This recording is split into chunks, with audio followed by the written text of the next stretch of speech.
Hey everybody, welcome back to another episode of Lara Trump, Wanted for Questioning. Always love this. This is always the most fun. So let's start today. Question number 1. Are you surprised about Obama and the Russia collusion hoax? Least surprising thing maybe in my entire life. For those of us who lived through this, let's just go back for a moment.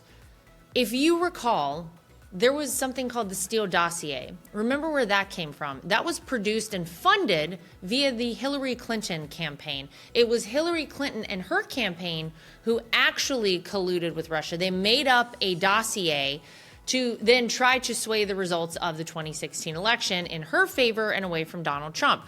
When it became evident to a lot of people, the pollsters and the people on the inner workings of the government, that Hillary wasn't doing so hot towards the end of the 2016 campaign cycle, just before the election, they started to panic a little bit. And they said, wait a minute, what if Donald Trump actually gets elected? What do we do? And it would appear to a lot of people that they concocted, using, by the way, the Steele dossier, which again was fake and paid for by Hillary Clinton and her campaign. They concocted this whole narrative that Donald Trump won the 2016 election because he colluded with Russia, because Russia interfered in some way. And that's what they ran with.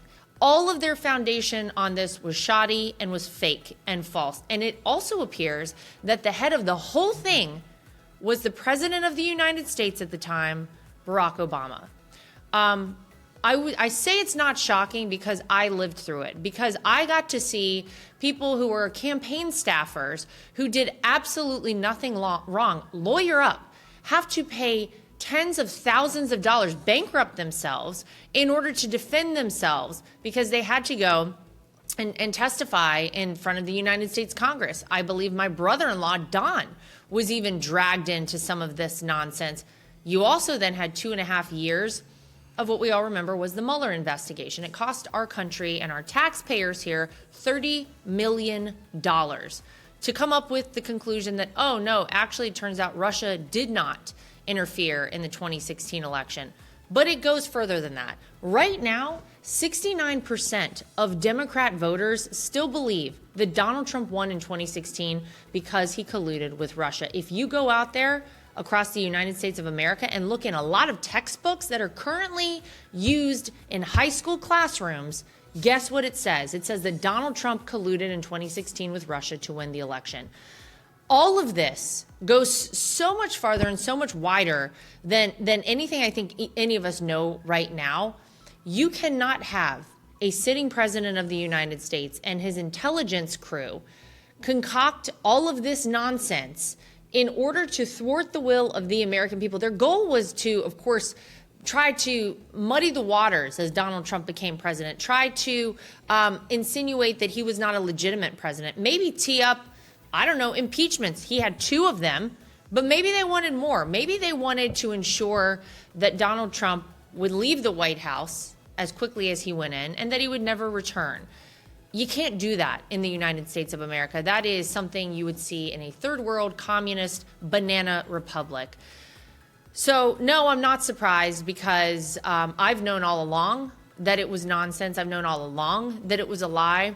I have said it every single time I have been asked, as has my husband, my brother-in-law, my father-in-law, everyone who was part of our campaign in 2016. And it was so bad in some moments that those of us who lived it looked at each other and we said, I mean, they're so sure about this. Was there something that happened that maybe we didn't know about? Yeah.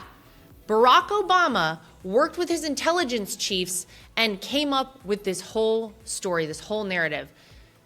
A lot of people say it borders on treason. I don't know. That'll be up to the Department of Justice. But what I do know is that there are a lot of people whose lives were ruined because of this. People who worked on a presidential campaign, who were proud to be there, who many of them volunteered their time, didn't even get paid anything. You don't get paid a lot to work on a presidential campaign. And their lives were ruined. How did they get their lives back? How do we get 2.5 years back for our country? How do we get back our $30 million? Somebody is going to have to answer for that. And then they use their friends in the media to amplify this. And I'll go back to my favorite person to talk about, Adam Schiff. He knew the whole time there was no evidence there, and yet he went out time and time and time again and jumped in front of any camera who would have him on to tell people that he had the smoking gun evidence to connect Donald Trump to Russia. He never had it.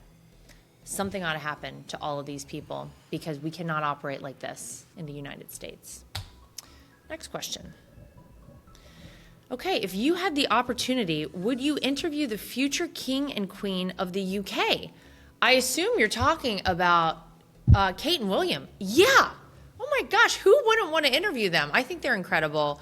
It's funny because in some way, I feel this kind of kindred spirit with Kate Middleton. You know, I came from a fairly normal background, middle-class family in North Carolina, never had any connection to anyone with a famous last name, and then all of a sudden, I marry into this family. My father-in-law runs for president, and the rest is history. In a bit of the same way, Kate Middleton, while I know she had some, I don't know, like royal blood connections or whatever happens there. I don't know, that's UK stuff. Although I love it. I love all of that. I kind of wish we had something like that here. But she kind of came out of nowhere. They met in college. We all know the story. And was sort of unassuming. And she met this prince. And, you know, the rest is history there too. So in a lot of ways, I kind of feel like we're similar. I remember going over to meet the royal family when my father-in-law was in during his first term. I was pregnant with my daughter Carolina at the time, so I tell her all the time that she got to meet the Queen of England. Of course, my son is upset because he didn't. But I remember going over to meet them. They were lovely. I mean, we didn't spend a lot of time together. It was a very quick hello, and we had, you know, a little side room. Everybody kind of gathered in, and just like the general niceties. But absolutely, it would be an honor to interview them. Maybe that's a good idea. Maybe we'll get that on the agenda. I like it. I don't know. I think everybody might be interested. And I don't know when the last time was that either of them really did a whole lot, you know, in the media.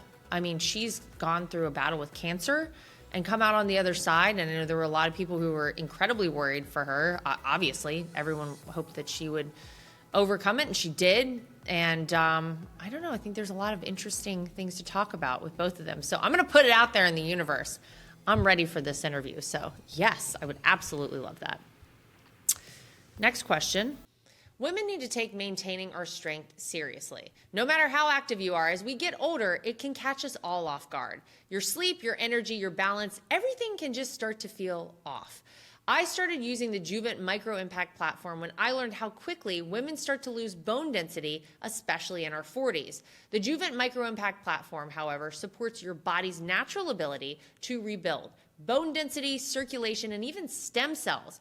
In just 20 minutes a day, I started to feel more energized, more stable and grounded in my everyday workouts, more myself. Your body knows how to heal. Juvent helps it remember. Take your strength seriously. You can save $300 now at juvent.com with code LARA. Mike Lindell and MyPillow employees want to thank my listeners for all of your continued support.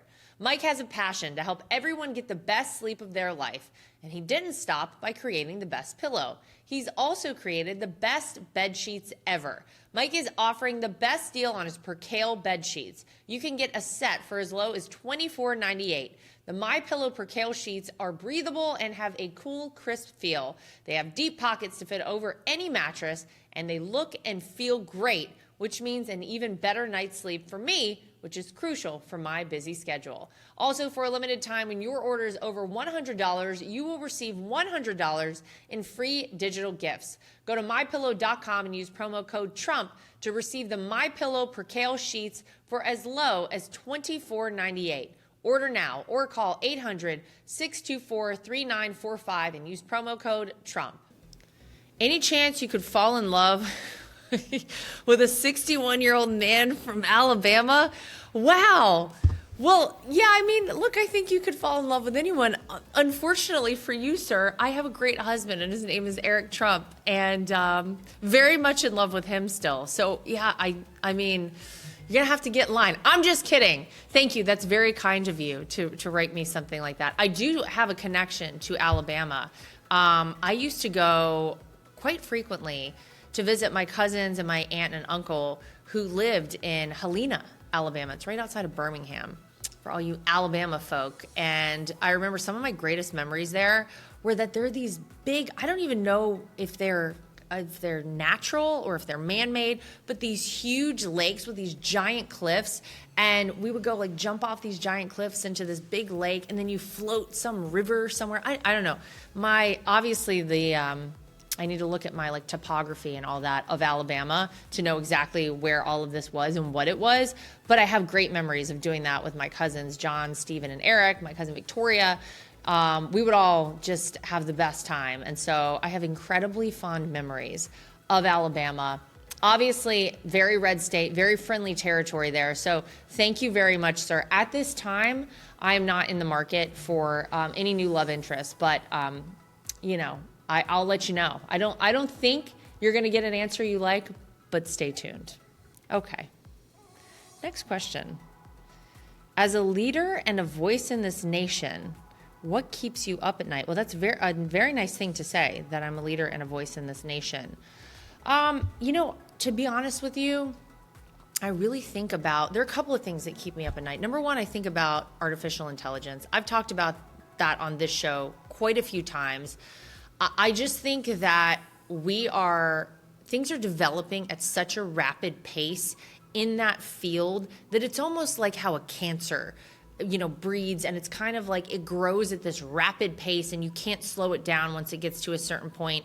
And I look at things like the possibility that at some point these computers are going to become smarter than humans. I mean, God knows they really already are, but we have control of them. There will probably be some point where I don't know if we have all that control. And so I see this incredible side of AI where you can help, blind people see, you can help possibly cure cancer, you can have all of these medical miracles and all of these great technology innovations because of it, and it makes life very easy. I also see the scary side to it. And I also think it's making an already too lazy, in my opinion, society even lazier. When all you have to do is put into ChatGPT or Gronk, type me up a 5-page paper on whatever it is, and you plug in some specifics and some names, and it just spits it out for you. We're not using our brains anymore. It's already bad enough, right? We already rely so heavily on our devices. My God, can anyone read a map? Can anybody get anywhere without your phone? Leave your phone somewhere for like 2 hours. You start to panic. You start to freak out. Like we're all fully addicted to it. And so from that aspect, it makes me a little nervous and uncomfortable too. But yeah, I think about that.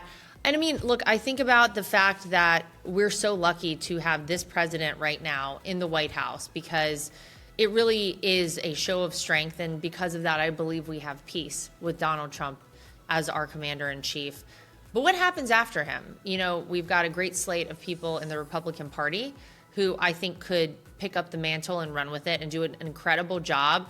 But should the worst happen and we don't have one of those individuals leading our country, it's scary. You've got China out there looking at us. I mean, Iran's obviously upset, but right now I do not think they're going to make a single move. Their entire nuclear arsenal was decimated. They're kind of on the ropes right now. They know not to mess with this president. Hopefully we get a peace agreement together. We get a ceasefire at the very least, in Gaza. And with obviously we've had this with Iran and Israel right now, Ukraine and Russia. But because of this president, we haven't seen anyone try to do anything negative to the United States. But you think about who's in this country right now. You think about the people who just walked straight into our country, no questions asked, completely unaccounted for over the past 4 years, illegally came here. And I imagine there are quite a few of them who are still on the terror watch list who do not wish us well. I think about that, at night sometimes as well. But I think we're lucky. We're lucky right now. And I feel like we have a lot of things in a good place right now, and we're heading in the right direction. But the future can be scary, but that's why we have to stay on it. We have to stay on election integrity so that we know that the people of this country are the ones choosing our future leaders. We have to pick future leaders who are going to be strong, who are going to be tough, who aren't going to take any nonsense, who are going to lead, with America First ideals in mind, because that's the best thing for this country. And whenever America is strong, the world is stable. And when America is weak, it is not. So we need to make sure we think of that going into the future. All right, let's see what else we got. Final question. What do you enjoy doing most with your family, with your husband, with just you and your children? I mean, I love doing anything with my family. And I feel like doesn't everybody kind of fall in the same space where you feel like you never get the time you want? And when I'm in it, I try to really soak it up. But, like this morning, one of my favorite things to do is to wake my kids up and just like crawl in bed with them and just kind of lay with them and have a conversation with them first thing in the morning. I think that it's so cool to hear what kids are thinking and where their head goes and what's on their mind and what they're thinking about for today, for the future. My daughter was planning her birthday party with me this morning, laying in bed. It was great. I like just being with them. One thing that we do as a family that we just did recently that's always fun, it's an annual thing we do, is we go pick raspberries. These are wild raspberries, very close to where we are during the summer in Westchester in New York. And first of all, the kids absolutely love it. There's no better way, by the way, to get your kids to eat something than allow them to pick it. Take them, you can go to one of these farms, the strawberry farms. We had one right down the street from where I grew up in North Carolina. Blueberry farms, we got a ton of those also in North Carolina. Take them out to some place like that, one of these kind of farmers market type places, and let them pick it out. I feel like that's when they really get into it. And I got to tell you, we picked giant containers full of these tiny little wild raspberries. They were sweet, they were delicious, and my kids ate all of them. So that's fun. Like that's fun stuff. But I think for just the two of us, for me and my husband, we really like just a down night, to be honest with you, because I feel like life is so busy and so crazy, and we both travel a lot. And whenever we can just have like a little date night, and it doesn't have to be anything super over the top or anything super special, just the two of us to kind of like have time together, that's good enough for me. I love that. And it's been great to be, at our house up here in New York for the summer, to reconnect with our friends up here and to kind of live life up here for a little bit. We're going to be heading back down south very soon because these kids, I don't know what's going on in Florida. These kids start school so early in Florida. If there's one executive order I would ask of my father-in-law at this point, I used to say it was daylight savings time. No, I'm done with that. Can we get all of the schools on the same schedule? Can we have school end in Florida the same time it ends in New York? Because I come up here and the first 3 weeks, all these kids up here are still in school, and I got to entertain my children. No camps available, nothing, okay? So we got to get that together. I would like these kids to start back to school after Labor Day. Isn't that what used to happen? We're starting mid-August. It's very hot in Florida in mid-August. That's about the only bad thing I can say about Florida. Other than that, it's amazing and I love living there. But all right, that's going to do it for us for this episode of Lara Trump Wanted for Questioning. Loved all your questions today. Great stuff. A lot to talk about right now. So send us more under this episode. You know how to do it on any of our social media. Make sure you like, subscribe, share, and follow. And we'll see you back here next time for more of Lara Trump Wanted for Questioning.